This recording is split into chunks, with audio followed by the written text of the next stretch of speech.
The 2026 World Cup is about to break your brain a little because everything you think you know about this tournament is changing.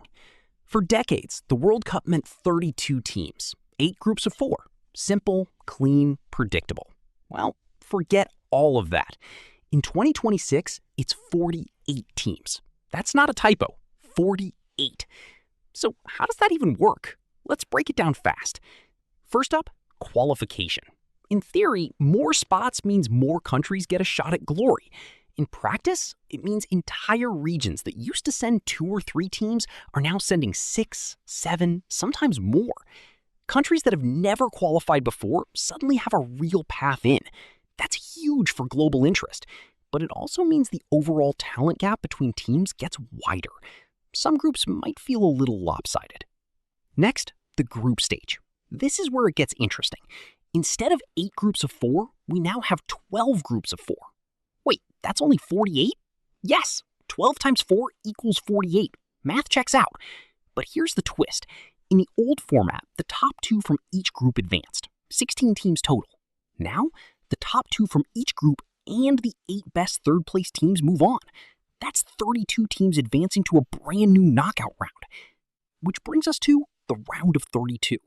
This round literally did not exist before. You know the type. Bonus content nobody asked for, but suddenly it's the main event.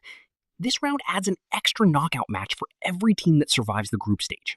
More games, more drama, more chances for upsets. Now, here's where fans get nervous. Fairness. With 12 groups, scheduling gets way more complex. Some teams might play in brutally hot conditions, others in cooler stadiums. Some travel way more between 3 host countries. USA, Mexico, and Canada. In theory, FIFA balances this out. In practice, well, let's just say not everyone will be thrilled with their group's travel schedule. And let's talk about those third-place teams.